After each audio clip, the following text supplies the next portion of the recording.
कलाम खुदा में से जो आज हम सीख रहे हैं, ये उसी सिलसिले की कड़ी है। आज इसकी 17वीं जौन सी है, आप इसे एपिसोड कह लें, किस्त कह लें, सबक कह लें, जो हम देख रहे हैं कलाम खुदा में शराब और मैं का लफ्ज जो आया, इसको हमने इसके लुग़वी मानों में देखा, इसके हमने जो से रूहानी मानों में देखा, इसको हमने मुख्तलिफ चीज़ों को जो सा इसके अंदर जो है सीखा है।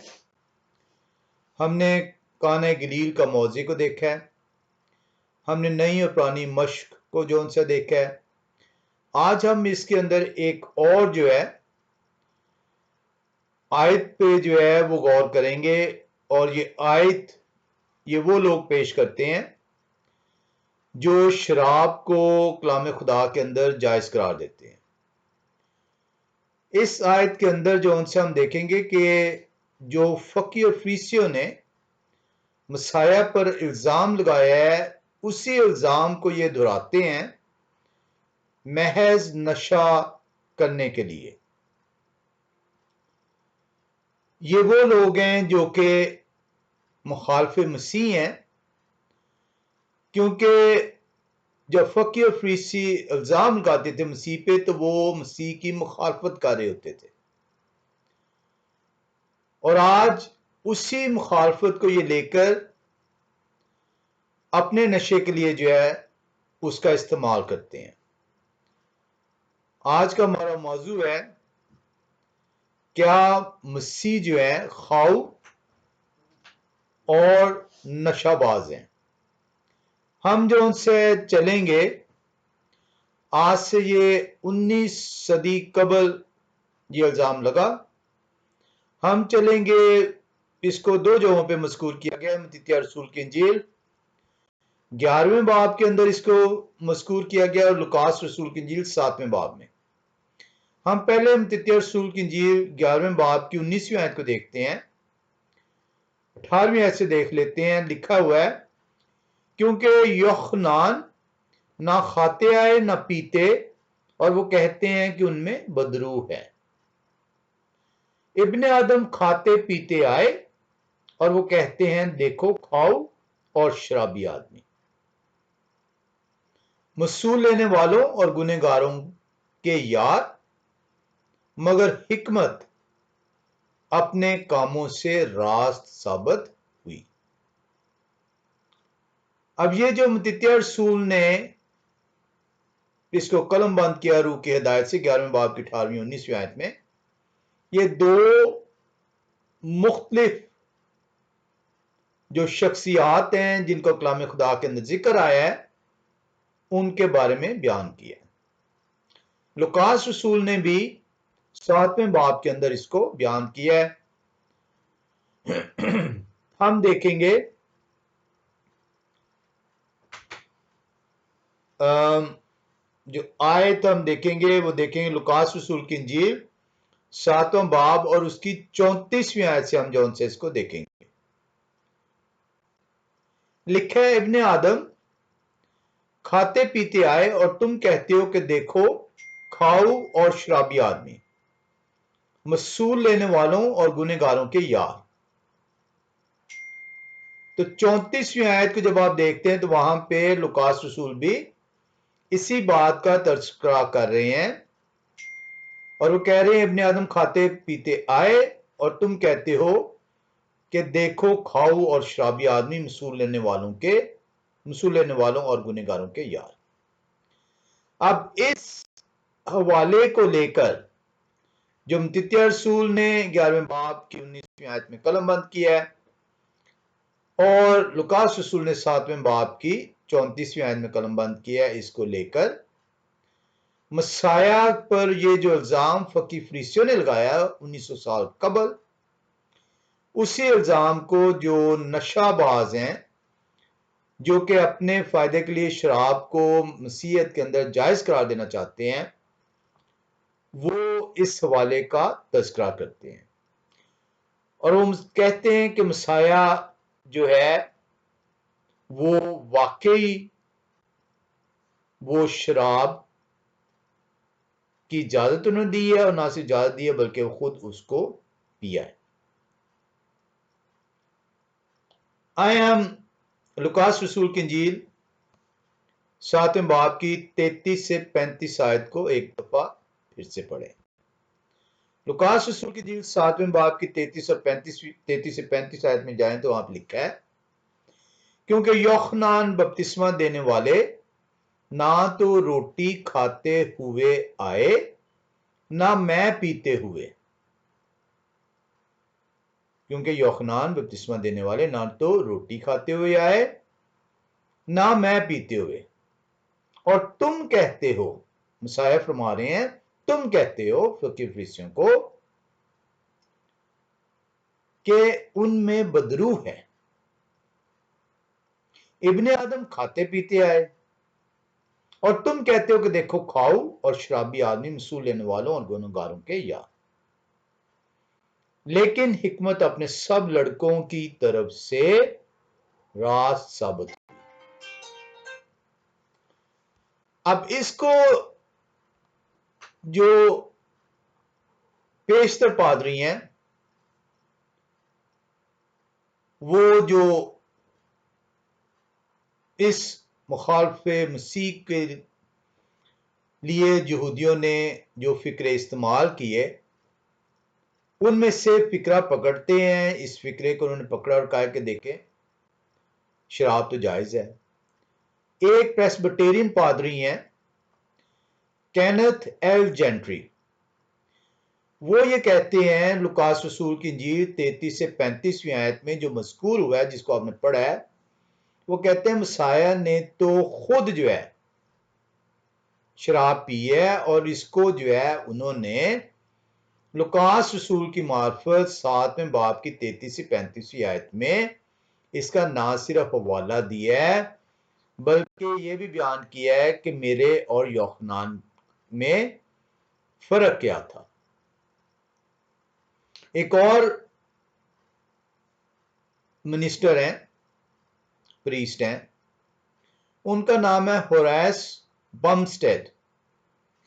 वो लिखते हैं कि कलाम खुदा के अंदर शराब की इजाजत है, और इसके लिए मसीह ने खुद जो उनसे फरमाया। वो कहते हैं ये इजाजत जो उनसी है ये अनडिनाइबल है, यानी इससे इनकार नहीं किया जा सकता, और एम्फेटिक है, यानी कि बड़े जोरदार तरीके से इसको बयान किया। कहते हैं अनडिनाइबल इनकार इसलिए नहीं किया जाता क्योंकि मसीह ने जो उनसे खुद अपने अल्फाज में इसको बयान कर दिया, और एम्फेटिक इसलिए है, जोरावर इसलिए है कि यहां पे मसाया ने जो है बड़ा वाजे तौर पे कह दिया कि यूहन्ना ने नहीं पी, मैंने पी है।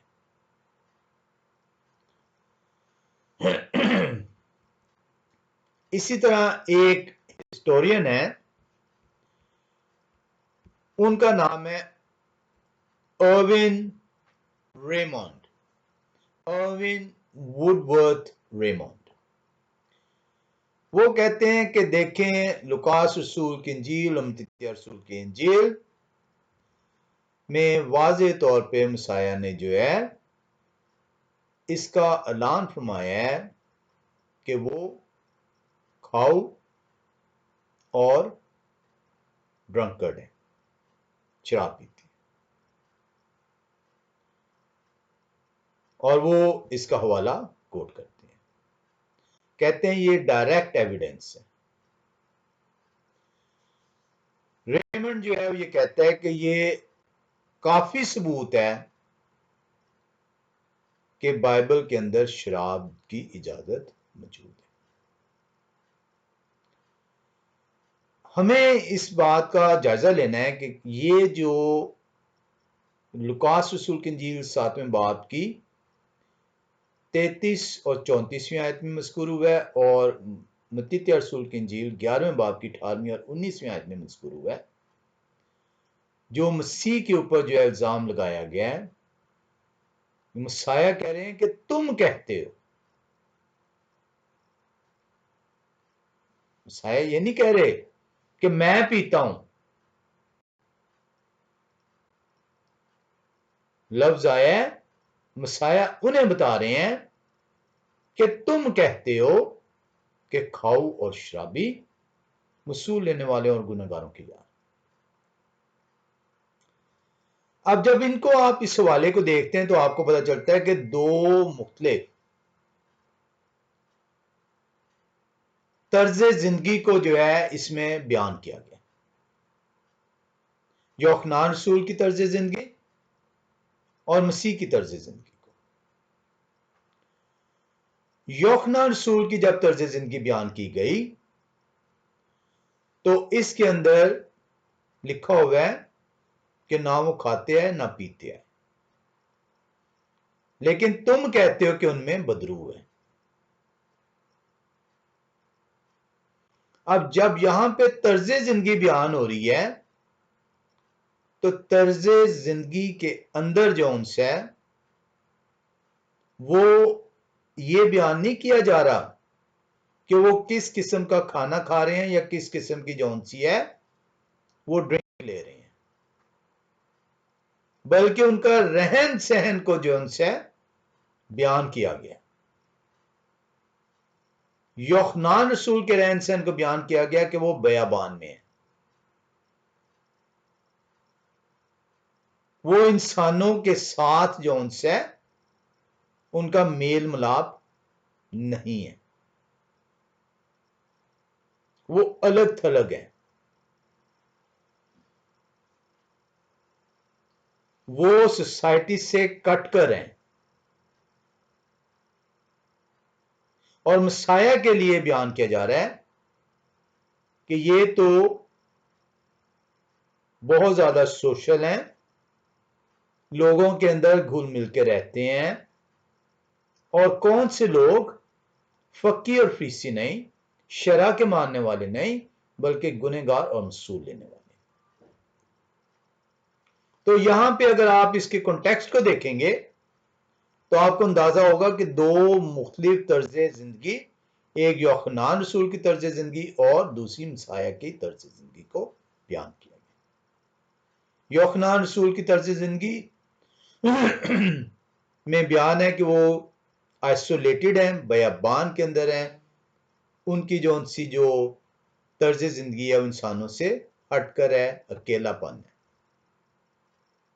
जबकि मसाया जो उनसे हैं वो शहर के अंदर हैं, गांव के अंदर हैं, और वो लोगों के दरमियान है, लोगों के घरों में वो जाते हैं, लोग उनकी दावत करते हैं, उन्हें इज्जत बख्शते हैं, और वो जो लोग हैं जो उन्हें इज्जत और दावत देते हैं वो मसूल लेने वाले और गुनहगार लोग हैं। यहां पे तर्ज जिंदगी जो सी है उसके अंदर आया। यहां पे ना ही तो शराब का जिक्र आया है कि मसाया शराब पी रहे हैं, और ना ही यहां पे जो से ये जिक्र आया कि वो कौन से किस किस्म का खाना खा रहे हैं। अर्नेस्ट गॉर्डन जो एक प्रीस्ट हैं वो लिखते हैं, वो कहते हैं कि बगौर जायजा लेने से आपको ये अंदाजा होगा कि यहां पे दो मुख्तलिफ तर्ज जिंदगियों को जो उनसे मसाया ने बयान किया, और हम इन तर्ज जिंदगियों के आगे चलेंगे क्योंकि मसाया कह रहे हैं कि तुम कहते हो उनमें बदरू है और तुम कहते हो कि खाओ और शराबी। क्या क्यों वजह बयान हो रही है? अब ये क्यों दो मुख्तलिफ तर्ज जिंदगी थी? क्यों यूहन्ना जो है वो बयाबान में है, अलग थलग हैं, और क्यों मसाया जो है वो गांव में है, मोहल्ले में है, शहर में है? यूहन्ना को जो इस दुनिया में लाया गया, भेजा गया, उसका मकसद फर्क था। यूहन्ना को भेजा गया था कि मसाया के आने से पहले उस रास्ते को तैयार करना है, और वो रास्ते को जो तैयार किया जाएगा उसके अंदर तौबा की मुनादी की जाएगी। उन्हें बताया जाएगा कि तुम्हारी निजात का बंदोबस्त किया गया है, तुम्हें माफी की तरफ जाना है, गुनाह का इकरार करना है। इसलिए बपतिस्मे शुरू हुए थे, इसलिए वो बपतिस्मा दे रहे थे। तौबा की मुनादी जो उनसी है वो उनका मिशन था, इसलिए लोग उनके पास जाते थे, वो लोगों के पास नहीं जाते थे। मसाया का जो मिशन था, मसाया का मिशन था निजात की खुशखबरी देना, और निजात की खुशखबरी के वसीले से फिदिया देना। तो मसाया को लोगों के दरमियान में जाना था। मसाया बपतिस्मा देने नहीं आए थे, उस तौबा की मुनादी के नतीजे में जो तब्दीली आनी है, जिसको बपतिस्मा कहा जाता है, वो यूहन्ना रसूल के सपुर्द था। इसलिए ये दो डिफरेंट तर्ज जिंदगी जो सी है इसके अंदर बयान की गई है।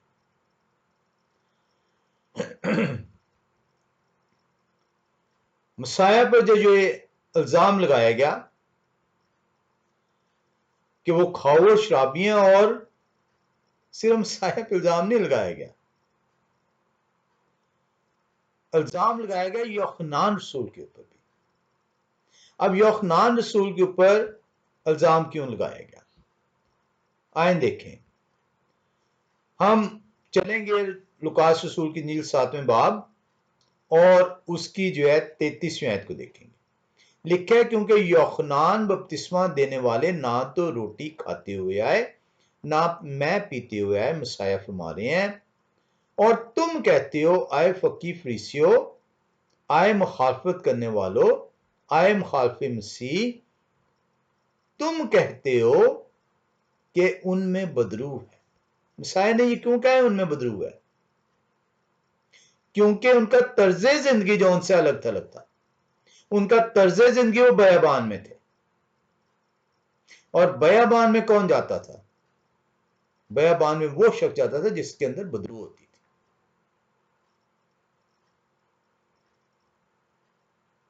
वो बयाबानों में भटकता फिरता था। तो यूहन्ना को ये इसलिए जो उनसे हैं फकी फरीसी कहते थे कि वो खाते पीते नहीं है, क्योंकि उनका तर्ज जिंदगी फर्क है।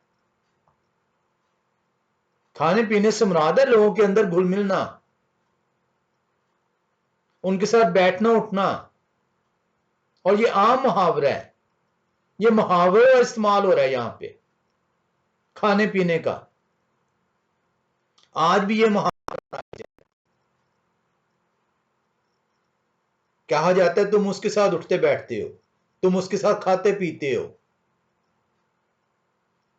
जब किसी को किसी उसकी तर्ज जिंदगी के मुतालिक बताना होता है तो यह बताया जाता है, तुम उसके साथ उठते बैठते हो, उसके साथ खाते पीते हो, तुम्हारी तर्ज जिंदगी ये है।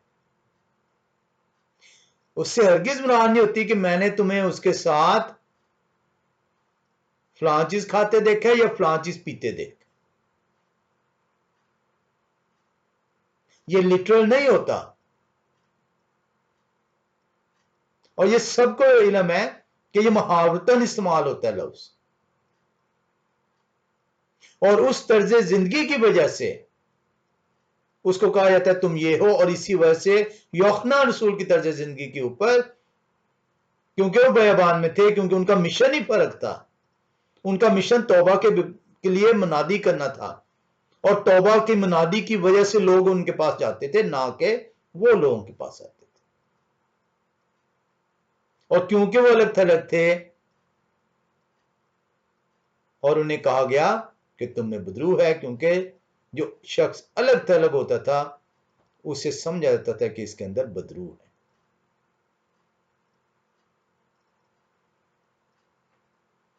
क्योंकि मसाया का तर्ज जिंदगी फर्क है, उनका तर्ज जिंदगी इसलिए फर्क है, उनका मिशन फर्क है। उनका मिशन है लोगों को खुशखबरी, निजात की खुशखबरी देना कि तुम्हारे लिए निजात का बंदोबस्त हो गया है और मैं आया हूं जो तुम्हारी निजात दहिंदा हूं, जो तुम्हारे लिए फिदिया दूंगा। उनका काम बपतिस्मा नहीं था, बपतिस्मे का राह तैयार हो चुकी हुई थी। यूहन्ना रसूल जो है, क्यों उनके लिए अल्फाज इस्तेमाल हुआ, क्यों खाते पीते नहीं आए, उसकी रीजन है, उनकी रीजन उनकी पैदाइश के ऊपर है। और वो लुकास रसूल की इंजील पहले बाब की 15वीं आयत में इसका जिक्र है।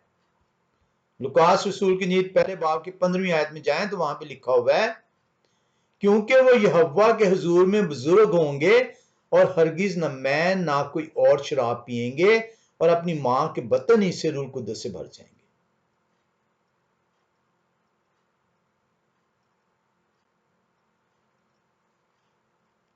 ये वो रीजन थी जो ये जुमला जो ईडियम इस्तेमाल हुआ है कि वो खाते पीते नहीं आए।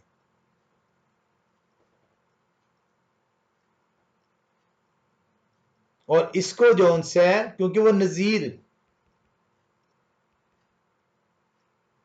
वो नाजरी हैं और नाजरी के लिए जो उनसे लाजिम था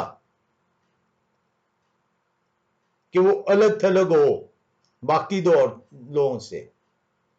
और इसको जो है गिनती की किताब छठे बाब की पहली 4 आयत में नाजरी की तफसील बयान की गई है। गिनती छठा बाब पहली 4 आयत देखें तो लिखा है, और यहोवा ने मूसा से कहा कि बनी इसराइल से कहें कि जब कोई मर्द या औरत नजीर की मन्नत यानी अपने आप को यहोवा के लिए रखने की खास मन्नत माने तो वो मैं और शराब से परहेज करे और मैं का या शराब का सिरका ना पिए और ना अंगूर का रस पिए और ना ताजा या खुश्क अंगूर खाए। और अपनी नजारत के तमाम अयाम में बीज से लेकर छिलके तक जो कुछ अंगूर के दरख्त में पैदा हो उसे ना खाए। तो ये वो तर्ज जिंदगी है जो यूहन्ना, क्योंकि वो नसीर हैं, इसलिए उनके लिए ये इडियम इस्तेमाल हुआ है कि वो खाते पीते नहीं आए। इसका हरगिज ये मतलब नहीं कि वो भूखे नंगे थे। आज जब ये आप इडियम इस्तेमाल करते हैं, मुहावरा इस्तेमाल करते हैं कि वो खाता पीता नहीं है, तो उससे मुराद होती है वो गुर्बत का शिकार है, वो हरगिज गुर्बत का शिकार नहीं है, वो नजीर हैं, वो अलग थलग हैं, वो खुदा के लिए वक्फ हैं, खुदा की तरफ से भेजे गए हैं। उनका मकसद है दुनिया में भेजा जाना, और उनका मकसद क्या है? तौबा की मुनादी करना। दो मुख्तलिफ तर्ज जिंदगी को मत्ती रसूल और लुकास रसूल ने बयान किया है, क्योंकि आप उस तर्ज जिंदगी की तरफ नहीं गए, उसकी वजह में नहीं गए, आपने लिटरल लिया और आपने यूहन्ना रसूल पर भी इल्जाम को तस्लीम कर लिया। क्योंकि अगर मसाया पे इल्जाम तस्लीम कर रहे हैं कि वो खौर शराबी हैं, और आप कह रहे हैं कि देखें, मसाया तो खुद कह रहे हैं, मसाया कह रहे हैं कि तुम कहते हो कि इब्ने आदम खाता पीता आया। मसाया ने कब कहा है कि मैंने शराब पी है? और अगर आप कहते हैं कि वो शराब है पीने का, तो फिर जब वो खाने का आता है तो इसका मतलब है आप ये भी कह रहे हैं कि वो हर किस्म का खाना भी खा रहे थे। उन्होंने शरीयत के ऊपर जो शरीयत में मना था पाक और नापाक को, उसको भी रद्द कर दिया था।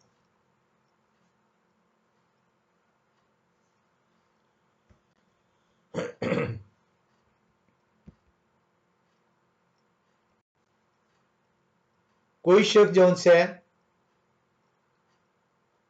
ये नहीं कहता कि वो उन्होंने शरीयत की तकमील नहीं की, क्योंकि अगर उन्होंने शरीयत की तकमील नहीं की तो फिर वो शरीयत के गुनहगार ठहरे, और अगर वो शरीयत के गुनहगार ठहरे तो फिर उनका कफारा ही जायज नहीं हुआ। तो आप महज नशे के लिए आप मसाया पर यह इल्जाम लगा देते हैं कि वो खाओ और शराबी हैं। खाओ यानी जो भी खाना उन्हें दे दिया जाए वो खा लेंगे, पाक हो ना पाक हो। और यखना रसूल को भी आप कह रहे हैं कि फकी फरीसियों ने जो इल्जाम मसाए पर लगाया, उससे पहले मसाए बता रहे हैं कि यखनान के लिए भी आप कह रहे हैं कि इनमें बदरू है, रूह नहीं है। खुदा की रूह कुद्दस से वो नहीं भरे, बल्कि उनके अंदर बदरू है। तो ये कैसे मुमकिन है कि आप अपने नशे के लिए तो मसाया के इल्जाम को तस्लीम कर रहे हैं और कह रहे हैं मसाया ने कह दिया कि इब्ने आदम खाते पीते आए हैं, वो तो खा भी रहे हैं, पी भी रहे हैं। मसाया कह रहे हैं कि इब्ने आदम खाते पीते आए। खाते पीते से मुराद ये है कि लोगों में उनका तर्ज जिंदगी जो से है वो मुख्तलिफ है। वो लोगों के साथ उठते बैठते हैं, खाते पीते हैं, उनके हाँ जाते हैं। और मसाया कह रहे हैं तुम कहते हो खाओ और शराबी, मसूल और गुनहगारों की यार। क्योंकि किन लोगों के पास वो जा रहे? फकी फरीसियों के पास नहीं जा रहे, उनके पास नहीं जा रहे जो अपने आप को ईमानदार गर्दान रहे हैं, बल्कि उनके पास जा रहे हैं जिनको वो गुनहगार फकी फरीसी ठहराते हैं। देखिए मसाया का खाना क्या है। मसाया अपने खाने को बयान करते हैं, और लुकास रसूल ने जो उनसे योखना रसूल ने इसको बयान किया है। हम चलेंगे योखना रसूल के चौथे बाब, योखना रसूल के चौथे बाब, और हम चलेंगे 34वीं आयत में। तो मसाया के खाने को देखें। मसाया का कहते हैं मेरा खाना क्या है। वो कहते हैं यावशे ने उनसे कहा मेरा खाना यह है कि अपने बेचने वाले की मर्जी के मुआफिक अमल करो और उनके काम को पूरा करो। वो कहते हैं मेरा खाना तो ये है, और तुम कहते हो खाओ और शराबी। पर मैं तुम्हें बताता हूं मेरा खाना क्या है। मेरा खाना है जो मेरे बाप ने मुझे कहा है उसको पूरा करो। तो बाप ने तो कहा पाक और नापाक, तो कैसे उसको पूरा नहीं करेंगे?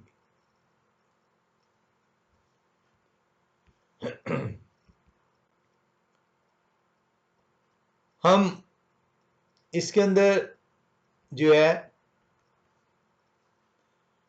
जब ये कहते हैं कि मसाया ने खुद मान लिया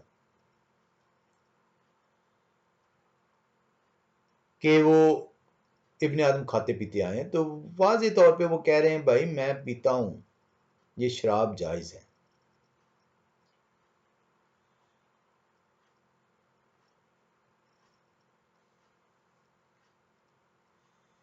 कैसे जो है आप ये कह रहे हैं कि यहां पे शराब जो है मसाया बयान कर रहे हैं? क्योंकि हमें बड़ा संजीदगी से कोई भी इल्जाम जो मसाया पे लगता है उसको जांचना है।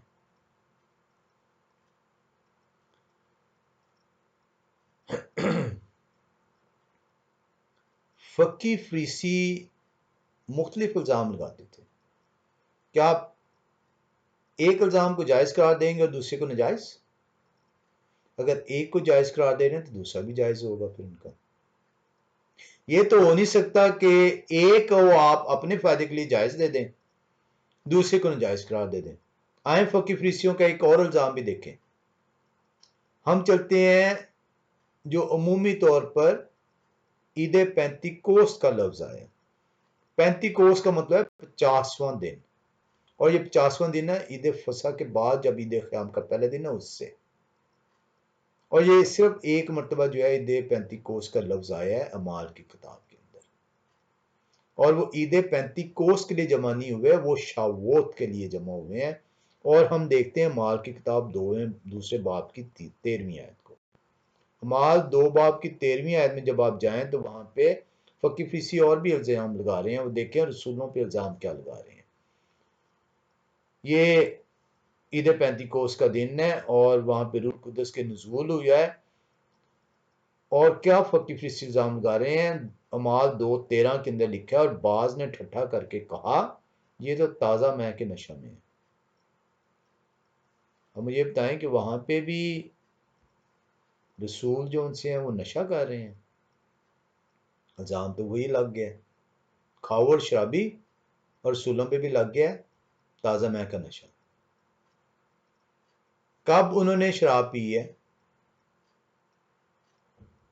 जो उन्होंने देखा है और उन्होंने तस्दीक की है कि ये ताज़ा मह का नशा है। कब उन्होंने मसाया को देखा है कि वो शराब पी रहे हैं और उन्हें कहा है खाओ और शराबी। तो आपको जौन से वो देखना होगा कि फकी फरीसी जौन से हैं वो मुखालफ मसीह हैं। मसीह की मुखालफत में उन्होंने मसाया को भी कहा तुम्हें बदरू है। आप बाजबूल के सरदार की मदद से सारा कुछ करते हैं।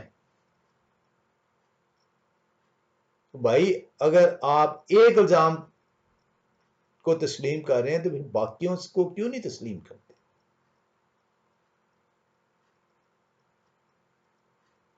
अगर आप एक मरतबा मुखालफ मसीह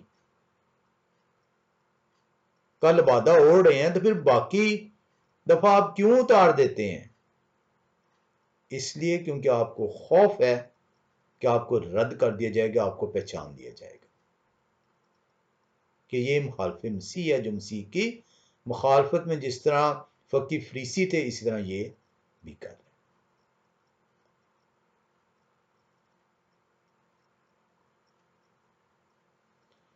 हैं। यूहन्ना रसूल की इंजील 7वें बाब की 20वीं आयत में, यूहन्ना रसूल की इंजील 7वां बाब, और जब आप 20वीं आयत में आते हैं तो फकी फरीसी एक और इल्जाम लगा रहे हैं मसाया पे। वो कह रहे हैं लोगों ने जवाब दिया आप में तो बदरू है, कौन आपके कत्ल की कोशिश कर रहे हैं? आपको नहीं इल्म कि वो कत्ल की कोशिश कर रहे थे?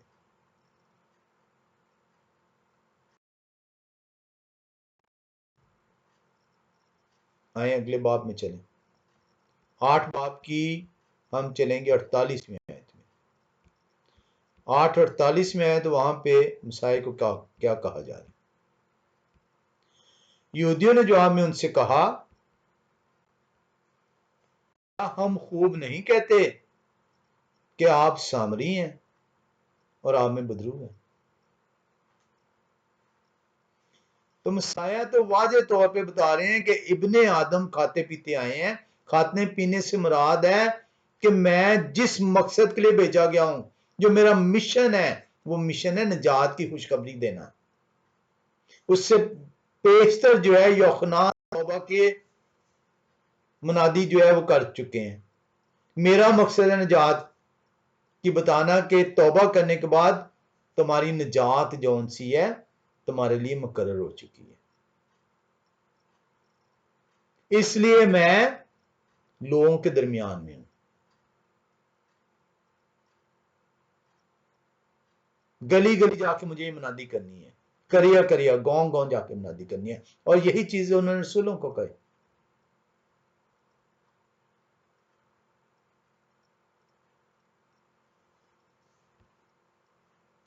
दो मुख्तलिफ तर्ज जिंदगी को जो है इस्तेमाल किया गया यहां।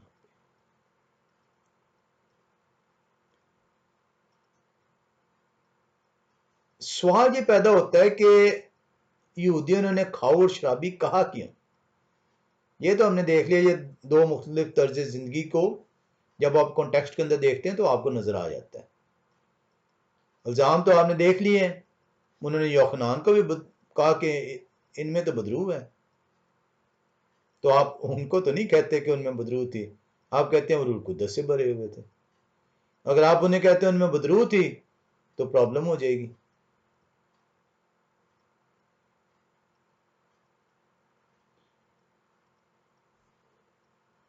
आप ये इनकार नहीं करते, हालांकि पिछली आयत में ही है, आप उस आयत को ही छोड़ देते हैं, क्योंकि जब दोनों आयतों को पढ़ेंगे तो आपको दोनों के तर्ज जिंदगी का नजर आ जाएगा कि दोनों के तर्ज जिंदगी को बयान किया। सवाल ये है कि फक्की और फरीसी क्यों ये कहते थे, क्यों वो ये कहते थे खाओ और शराबी। क्योंकि फकी फरीसी कलाम से वाकिफ थे।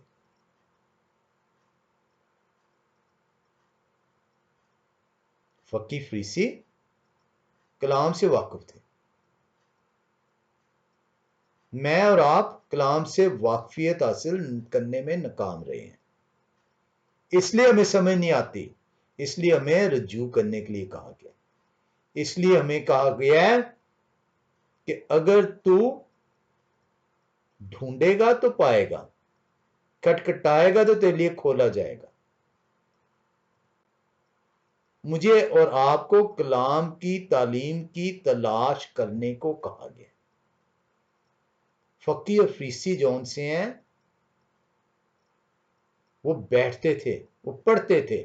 आज के पादरियों की तरह नहीं है कि जो पता नहीं 1.5-2 साल की सेमिनरी या 2 साल 2.5 साल 3 साल की सेमिनरी कोर्स जिस तरह उनका है, उससे वो कहते हैं जी हमें कलाम की तालीम मिल गई है।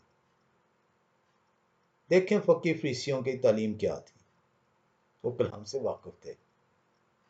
वो ऐसे नहीं मसाया पे इल्जाम लगाते थे खाओ और शराबी। वजह थी,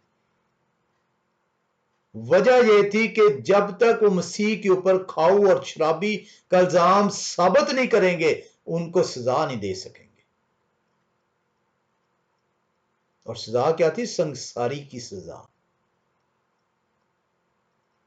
आए हम देखें इस्तिस्ना की किताब 21वें बाब के अंदर।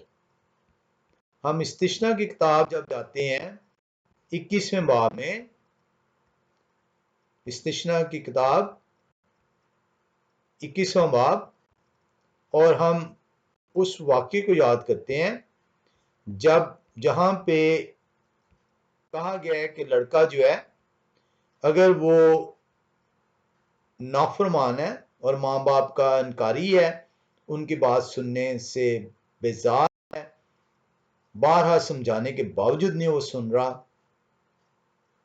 तो उसके साथ सलूक क्या करना है।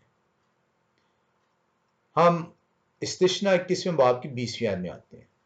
लिखा है, और वो उसके शहर के बुजुर्गों से अर्ज करें कि हमारा बेटा जिद्दी और गर्दनकश है, ये हमारी बात नहीं मानता और अड़ाऊ और शराबी है।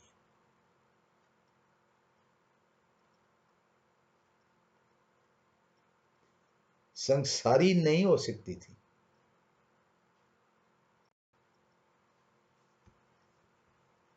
मसाया पे ऐसे नहीं वो इल्जाम लगा रहे।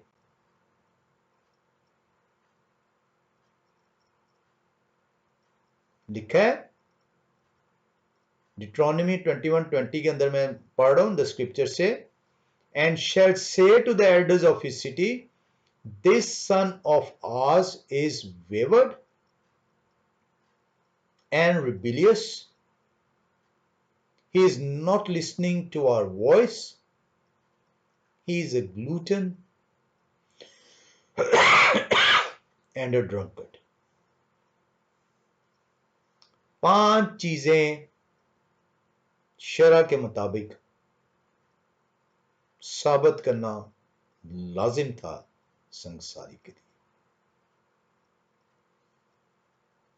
जिद्दी हो, स्टबन, रिबिलियस हो, बाकी हो, डिसोबीडियंट हो, नाफरमान हो, ग्लूटन,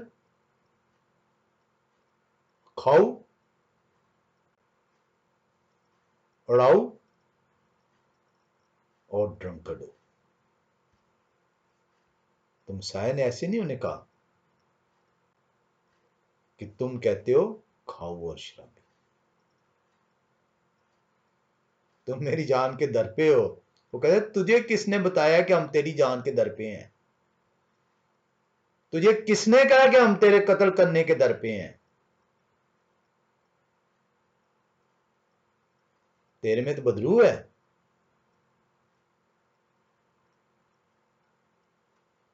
और जिनका कलाम है उन्हें नहीं इल्म होगा, जिन्होंने कलाम दिया है उन्हें नहीं इल्म होगा कि संसारी के लिए मैंने बताया क्या हुआ कि कंडीशन एक पूरी क्या होनी है, तब जाके संसारी होगी। ऐसे नहीं उन्हें संसार करना चाहते थे, पहले इल्जाम साबित करना जरूरी था।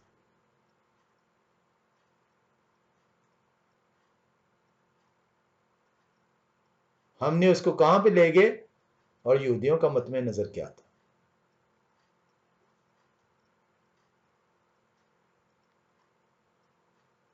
आए एक मतलब फिर लुकास रसूल की इंजील 7वें बाब में चले और 33 से 35 आयत को देखें।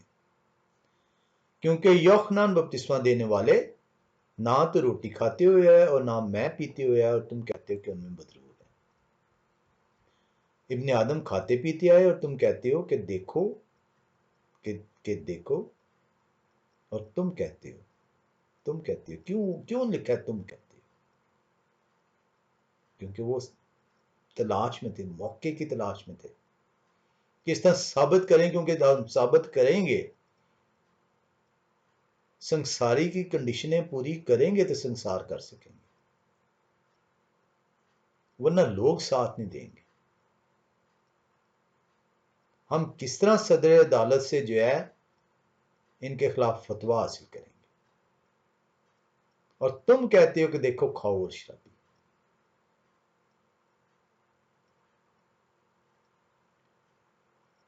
आदमी मसूल लेने वालों और गुनहगारों के यार।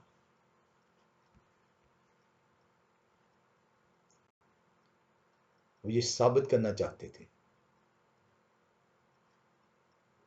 कि ये शख्स संसारी के लायक है।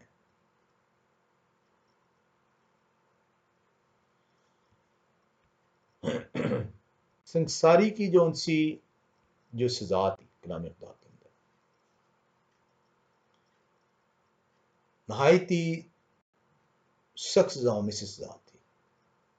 और जो रबी हैं वो ये कहते हैं कि ये सजा लड़के की जो उनसी थी कभी नहीं अदा हुई। ये रखी क्यों गई थी? ताकि जो वालिदैन है उनको सख्ती से ये तंबीह कर दी जाए कि अपने बच्चे की देखभाल करें, अपने बच्चे की तरबियत करें। क्योंकि अगर तेरा बच्चा इन 5 चीजों के ऊपर पूरा उतरा तो वो मार दिया जाएगा। ये वालिदैन को तंबीह थी कि उस जगह पे अपने बच्चे को पहुंचने ना दें।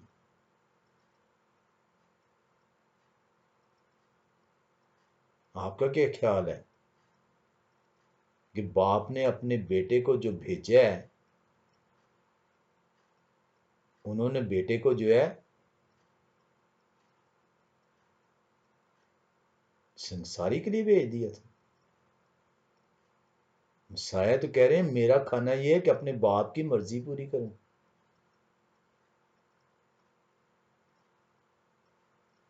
इसको नहीं आपको समझ आई कि ये तो वो बेटा ही नहीं है।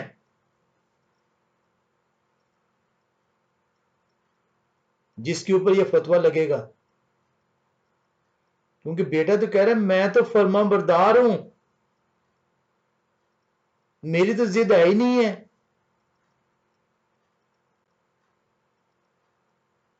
मैं ना खाऊं ना शराबी हूं, मैं तो अपने बाप की मर्जी पूरी करने आया हूं। और बाप की मर्जी शराब के बारे में आपने पढ़ी है कि वो सांप की तरह डसती है।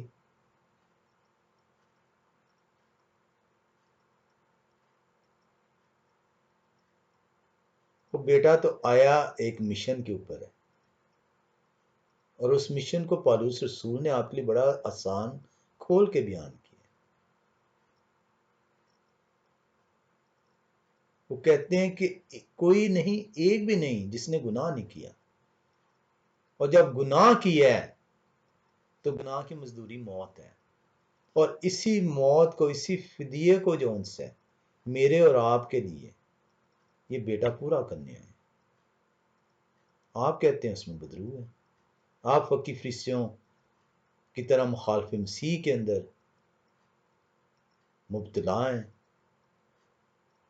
शुक्र करें कि खुदा अपनी समझ, अपनी बातें आपके ज़हनों में डालना चाहते हैं।